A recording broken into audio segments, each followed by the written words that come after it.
It still says, there we are. Now it says that we're on air. Hello, everybody. Anybody who's watching, this is In Pit Lane, the victory lap. As you can see, joining me is Andrew Sill, and also lurking somewhere was Mike Jacobson. I don't know whether Mike is still there or not. His picture's down there. So that's what Mike Jacobson looks like anyway, in case you were wondering, and I know many people have been. Andrew, you're coming down with the cold that I had for the last 2 weeks, so yeah, so we might keep that. As I was saying to you, I'm feeling very secondhand because I went to a thing called Crazy Wing today in Melbourne when I delivered the show to have their very, very fiery chicken wings. The problem is everybody says to you, because I like really spicy food, everyone says to you, oh, you got to try, these things are so hot, these things are insane, you won't be able to, and I keep saying, yes, and you try them and you go, oh, that's really disappointing. These weren't. These things are seriously, seriously hot, and I'm paying for it now. I wouldn't mind some spicy chicken wings now. It might help my throat.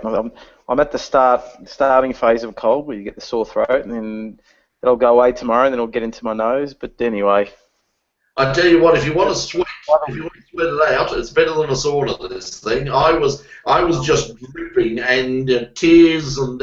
Yeah, every orifice was bleeding, and it was painful, but it was good pain, but it was pain nonetheless. And probably, I think the secret is they marinate them in chili, then they coat them with a chili sauce, and then they dip it into raw powdered chili.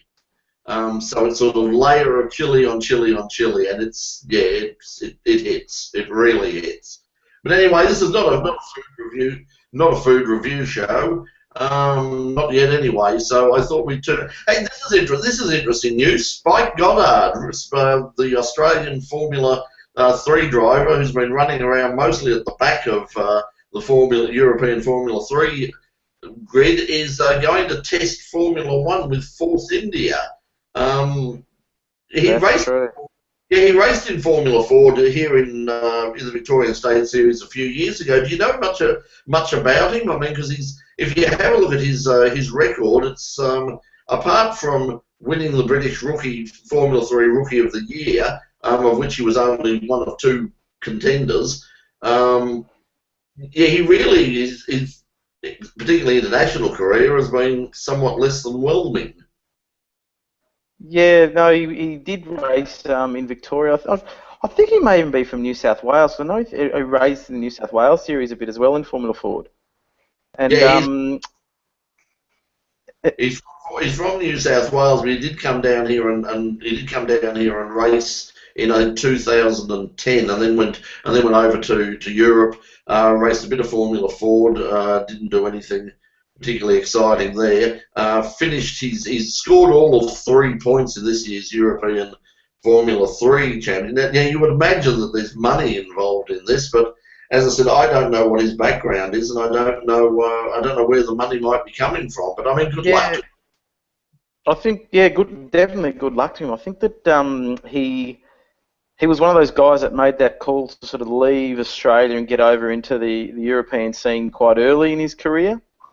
Which shows you that if you're that way inclined and you've got the money behind you to go and do it, that if you get out of Australia and go to Europe, the opportunities may come. You know, if you're just going to hang around in Australia, nobody's going to ring up and say, "Hey, we want to give you a drive." So maybe he's just made the right connections and got in touch with the right people and got enough exposure for them to give him a test. But you never know what's behind the test. Maybe he's paying for the test and to help boost his career and give him a bit of exposure. You never know what's happening behind the scenes. But look, if it's another Aussie having a crack at Formula 1, I'll back him in. But just shows you if you really want to make a career in Formula 1, get out of Australia, get overseas, and you never know what might come your way. Yeah, I think that's always been the problem. You've got to get out of. Dan Ricciardo showed it, Mark Webber showed it. Pretty much everybody who is sort of racing overseas, and that's the way to go. The quicker you get out of Australia, the more chance you've got of. And if you stay around here until you're sort of 20, 21, you might as well not bother at all. I mean, you're not going to get anywhere. No, that's right. Did Spike race at the Island Magic? Can't remember whether he did. Yeah, I didn't have time. I didn't have time to look. I didn't have time to look online. I just went to sort of got some of his background, and as I said, he raced at Macau on the weekend, but he was involved in that opening lap kerfuffle, the traditional Macau Grand Prix opening lap kerfuffle. So he was out, but he was right at the back of the grid once again. He's put in a couple of. He doesn't seem to be a bad wet weather driver. I think the problem for him is particularly at Macau, is they've always said, well, his team isn't as competitive as it should be. But the point is, Nick Cassidy, the New Zealand driver, went over to Macau and drove for the same team, and he finished third and drove a. I didn't know if you see it, but he drove an absolutely spectacular race. It was a great drive. Yeah, I saw a bit of it on online, which was quite an interesting exercise. There seemed to be I logged on online and there just seemed to be like Chinese ads, and then suddenly there was a race on. But it's a really interesting track, that Macau. It was interesting on your tonight's show when you had the big Mercedes trying to get around some of those hairpins. I thought, crikey, he's going to do the Austin Powers 10-point turn to get around the turn there. Yeah, it was an interesting track.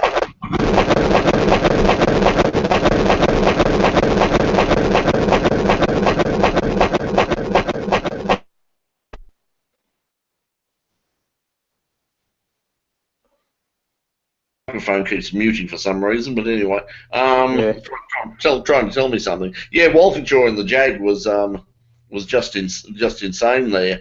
But it's a great circuit. I mean, it's very much like Bathurst, until you actually go there and have a look around and have a bit of a walk around or a drive around, you don't realise the elevation changes and how narrow it is, and also how fast some of it is. So it's a massive challenge, and it is the most bizarre event. If you ever get the opportunity, I said it should be on everybody's bucket list, because the people who run it, it's run like a Mothers Club meeting. No offence to any Mothers Club members out there, but it really is.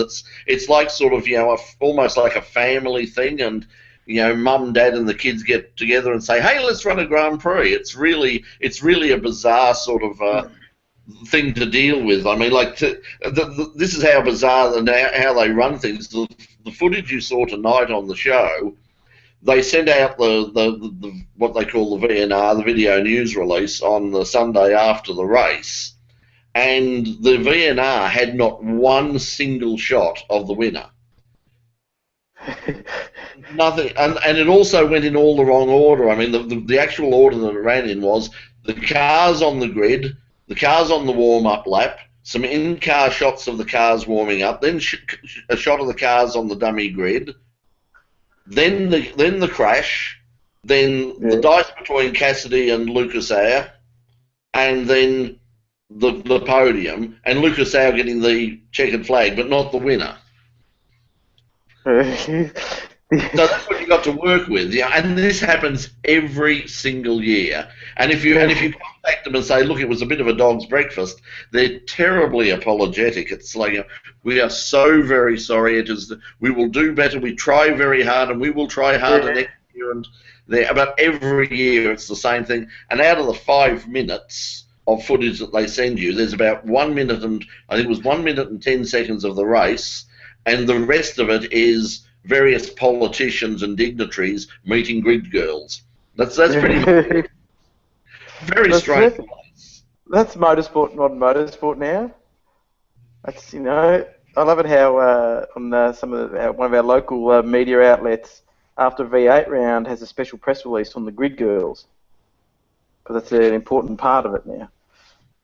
Yeah, I think it's one of the things that we've spoken about on the show a few times, and it's been spoken about online. Is surely we're over that. I mean, I love looking at scantily clad women as much as the next guy, unless the next guy is John Michael Housen. But I really think that they got rid of the cheerleaders at AFL years ago. Some of it looks really demeaning, and I keep going back to that.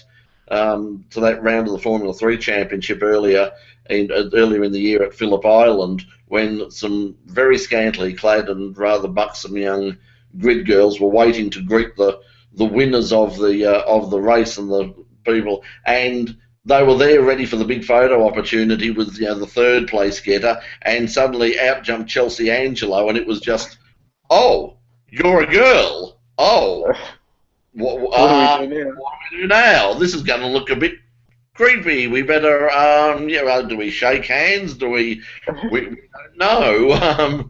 And it just looked wrong. Yeah.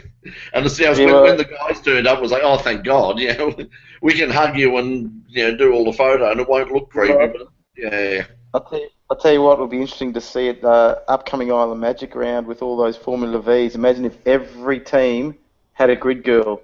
There'd be 50 grid girls sitting there. And if we could encourage all the other categories to do it, we could have it could be like the Island Magic Grid Girl Fest. It'd be, it'd be spot on. Maybe that's what we need, and stadium trucks. That's my big push. That's the stadium trucks. You're very keen on. That's the funny thing. Super GT. When I went to Malaysia last year for Super GT, the grid girls are far more important than the race. The race queens, as they call them, and when you get the program is like quite a thick tome. It's about sort of that thick. There's about a quarter of it is the cars and the drivers. The rest of it is the grid girls. I must see if I was going to bring it in on the show one day, and I've lost it at the moment. But the grid girl stuff is hilarious because it's got like profiles of the grid girls, and they all have quotes, and they're all things like, oh, how I am very happy to be race queen. I look to meet wonderful young driver and have many children as an honourable wife. Yeah.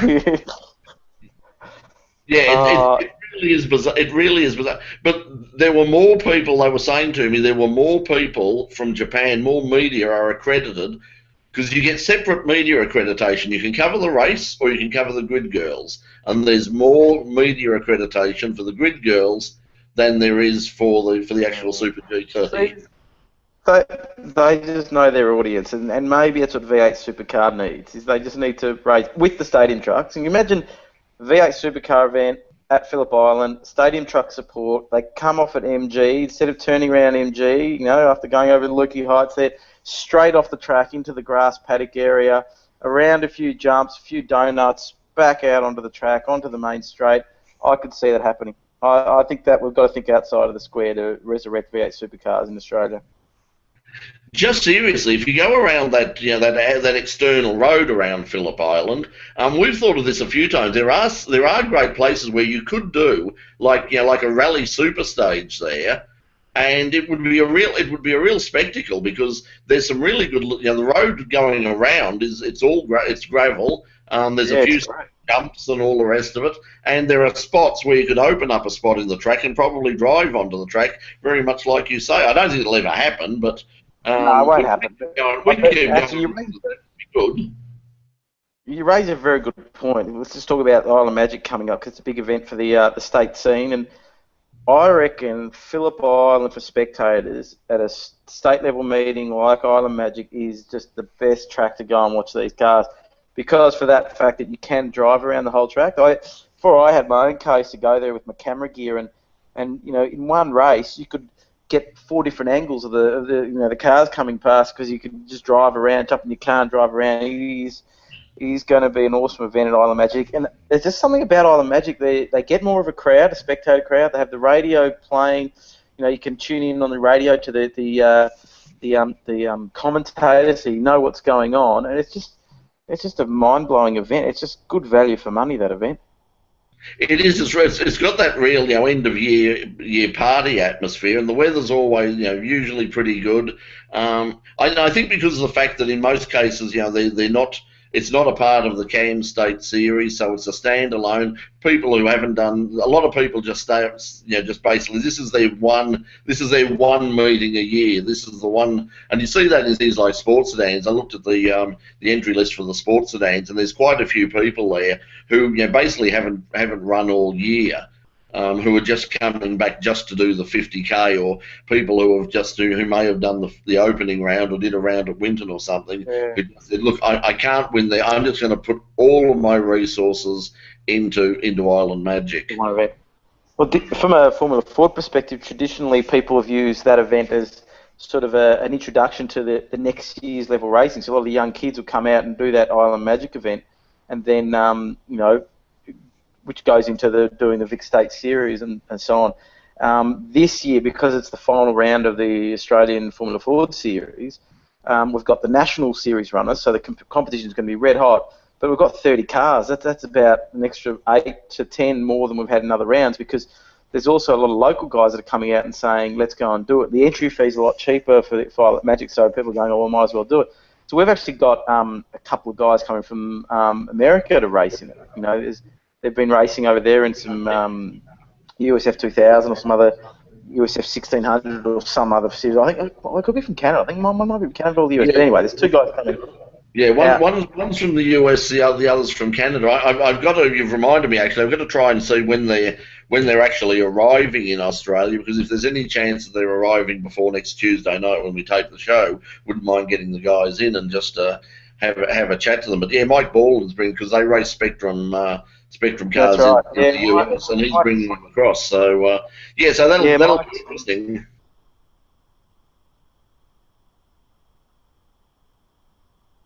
And I think we just lost Andrew for a second there. But yeah, so that's so until he gets back up, a couple of Formula Ford guys coming out. As we said on the show note, 58 Formula Vs. That'll be sensational. Big field, the Q1 hour sports car race. They've got 50 cars, which is a capacity good for them. And Andrew's back, but. Throughout. There's a couple of categories that are down on numbers. I think improved production's down a little bit because of their recent nationals. 944s I don't think is a huge field. A good field of historic cars, considering the Sandown was only sort of a couple of weeks ago. There's a good field of historic cars, including Paul Stubber in that brutal and incredibly 100% legal Camaro that just absolutely blitzed the field. I mean, he started from the rear of the grid at Sandown, and by the end of the first lap, he was in front. So what sort of times that thing will run? He should actually, whack some slicks on it and run it in the sports stands. I reckon he'd be half a chance. A bit like Ray Hislop when he brings the Falcon out. That's right. Yeah, that's just a crazy car that Ray Hislop's got. But no, it's going to be. I'm trying to get down there, but I don't know whether I can make it. But I've definitely, if anybody's watching and they want to go to a great racing event, head on down to Island Magic. It's really one good thing about these state race kind of series is there's constant changes on track. You don't have to wait an hour for something else to happen. It's sort of, you've got action and plenty. Actually, the flag marshals once told me that they love these kind of events because for them there's a lot of diversity on track, whereas when they're at a V8 supercar event, it's just the same thing going around for a long period of time, and they get a bit bored of it, and so they love that every 20 minutes there's going to be another first lap in a race that they need to keep their eyes on, so it keeps them on their toes as well. Well, it must have been a nightmare for everybody at Macau with the Grand Prix, because on the Saturday was okay, but for Sunday for some reason, you had the Asia GT race in the morning, you had the two races for the World Touring Car Championship, and then for about 2.5, 3 hours, nothing at all happening on the track. In fact, on the very much illegal stream, they actually went to a movie, a local sort of Hong Kong or Macanese movie about school bullying or something, which I ended up actually sitting down and watching because it was so fascinating. Waiting for and going, where's all the racing? And I had a look at the rundown, and there wasn't any. So if you went along there, basically after the World Touring Car Championship, you had a long break, and that was the same once again with Super GT. When I went to Malaysia, they had in the morning, they had a morning warm up. They also had this really bizarre thing in Super GT, and I'm not making this up. They actually put buses. They have a practice session, and they put buses full of spectators. You pay to go out on a bus onto the track while the cars are practicing. It's the scariest thing I've ever seen in my life. And I'm saying, isn't it dangerous? They go, oh, no, very, very few. But, really bizarre. Imagine that in your little single-seater. Yeah, they run that, and then that went through until about 11:30, and then from 11:30 until 4 o'clock, nothing happened. It was just the track was empty. There were a few, like once again, the grid girls marching up and down and waving at the crowd. There was, like parades of road cars and motorcycles, sort of, going around doing slow laps. A bit of music, but basically nothing at all. And I ended up leaving because I was just bored stiff. It was about 42 degrees, nothing happening on the track, and I thought, bugger it, I'll go home and watch it on the television.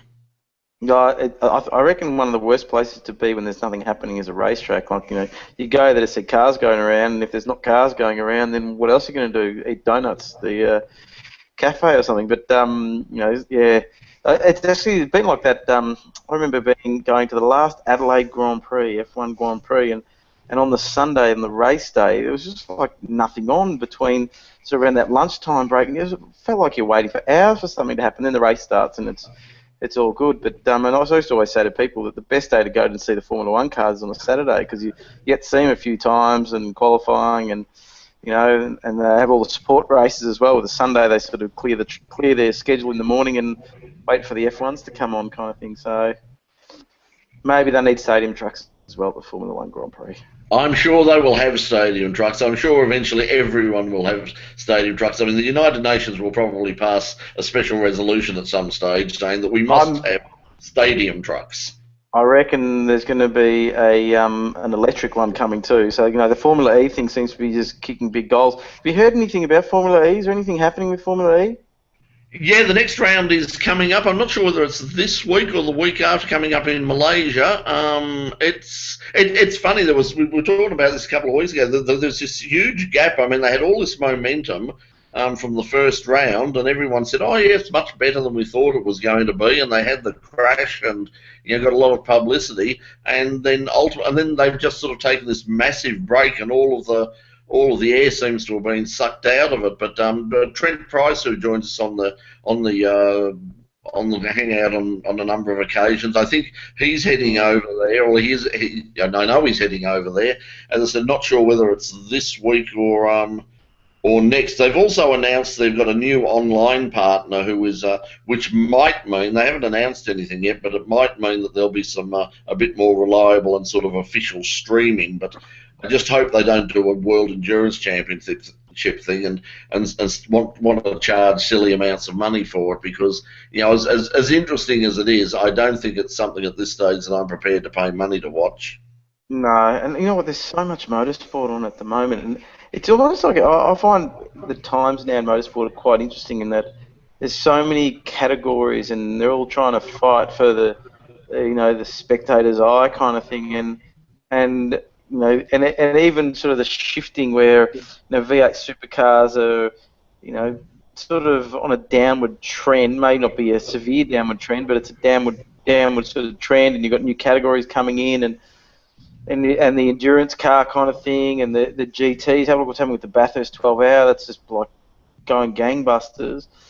It just seems like we're in the midst of a sort of a change in motorsport, and it's going to be interesting to see over the next year, a couple of years, to see what comes out on top. Will a GT car become a thing that the Australian public want to watch rather than a V8 supercar? But at this point in time, I think V8 supercars still got momentum, and they've got television rights and all that kind of stuff happening. But it just seems to be really, really interesting across the globe. It was interesting on your tonight's show with all the news, the international news. I just thought to myself, yeah, there's a lot of racing going on around the world, and a lot of different categories as well, and looking cars, and so it's just I'm just finding it amazing. I don't know where it's all going to end up. Hopefully in a good place.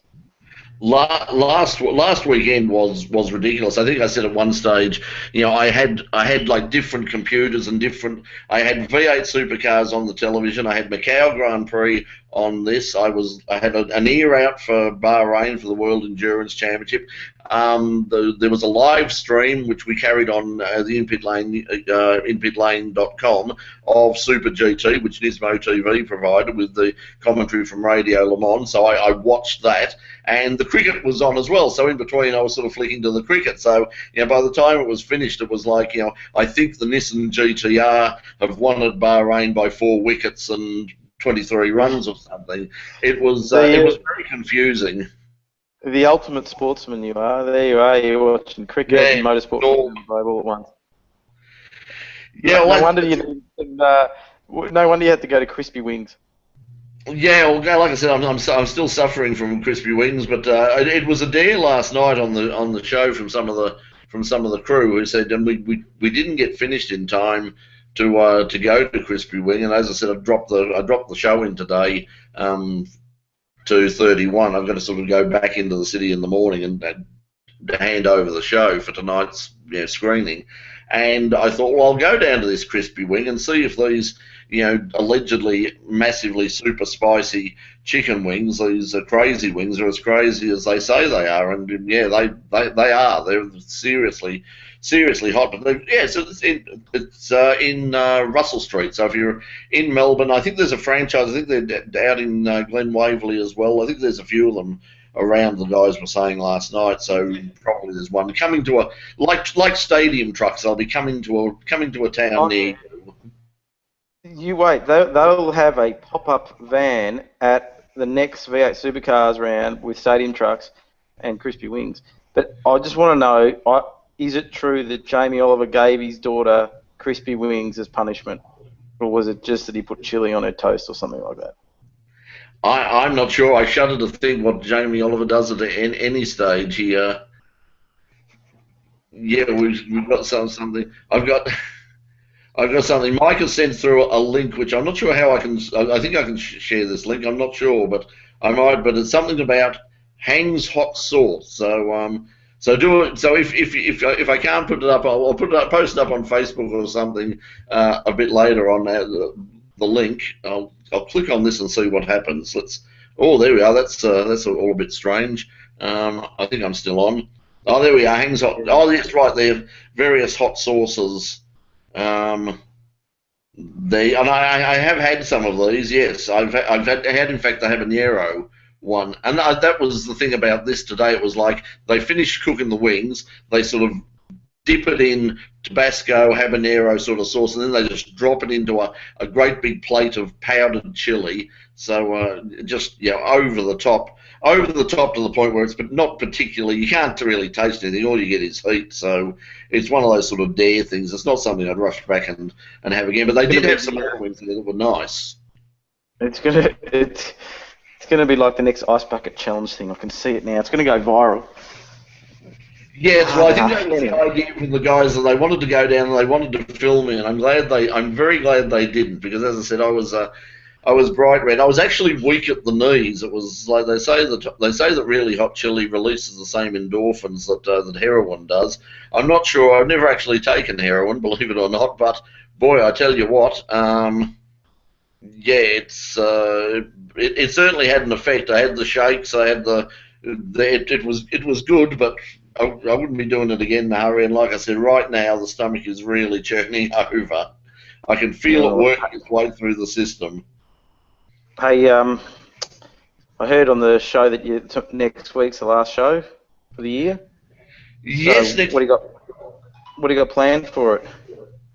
Well, like I said tonight, we're going to have sort of the obligatory awards show, and what we're asking people, I'm going to set this up on both inpitlane.com and also our Facebook page, but we're going to ask people for their Australian Racing Driver of the Year, their race car of the year, from whether it's Australia or international, and their event of the year. So we're going to be asking people for their choices there, and Rob and Mike from Box of Neutrals on ABC Grandstand who joined us here, they're going to join us as well. We're going to sort of work our way through all of those sort of things. So for you, Andrew, who would your choice be for Australian Racing Driver of the Year? And that's like Australians competing anywhere, not just locally, but obviously overseas as well. Well, I would say myself, but I didn't do much racing this year, and I wasn't very good as per usual. But Daniel Ricciardo's been a standout. Like what he's done this year has been amazing. It's really been a breakthrough year for him, and so definitely he'd get my vote for it. Standout event. I'll tell you what, Bathurst was good again. I every year for the past I don't know how many years now, that last half an hour of Bathurst has just been compelling viewing. You know, my family's not that keen on motorsport, but they'll sit and watch there. Even my kids will sit there and scream out for the Red Bulls. They're going for the Red Bulls, right? But it's so I think race of the year. I definitely think Bathurst sort of got it for me again. You know, that last hour or so. What was the third one? Car, wasn't it? Yeah, car of the year. Oh, gee. That's a tricky one because there's so many cars going around nowadays. It's hard to have a standout. The Mercedes Formula One cars were pretty good this year, weren't they? But trying to think more on the local scene, you know, what sort of stands out. There's no real standout in my mind as to, you know, what's been that great this year. It's I have to think about that one. It's a hard one for me. Yeah, I think the Mercedes has been the international standout. I mean, I'll give mine next week, but yeah, Dan Ricciardo is obviously very high. I think also Will Power is another one. I think the fact, you know, he's been trying and trying and trying for so many years to win that damn title, and eventually he has, and he drove very well this year. So there's another one who's done well. I think you've got to.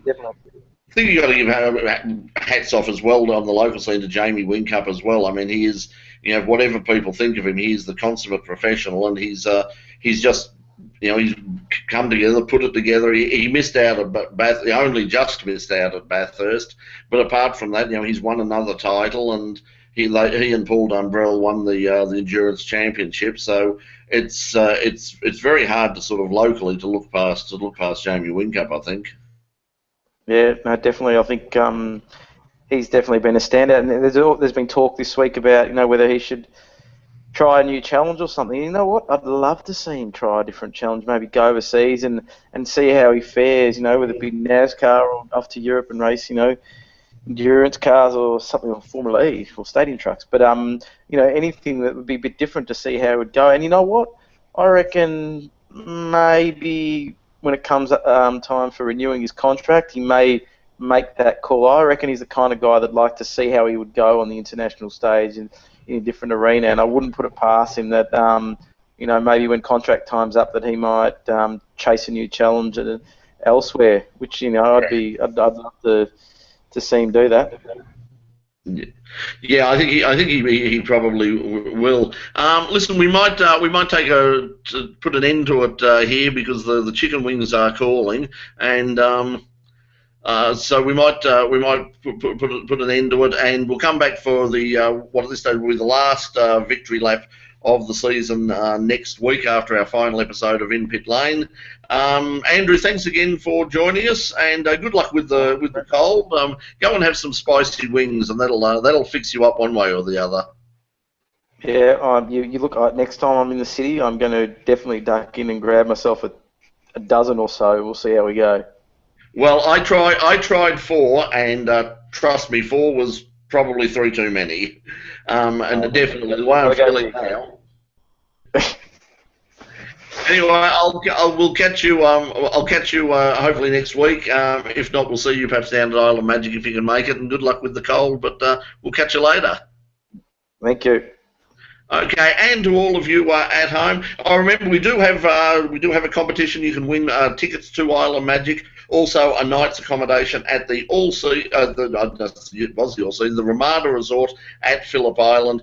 Just go to the inpitlane.com competition page, answer the very, very simple question, and we will announce the winner on next week's program on Channel 31 and also online. But from Andrew and myself and anybody watching, thanks for joining us again for the Victory Lap, and we shall see you next week at 10:30, straight after In Pit Lane on Channel 31. Until then, bye for now.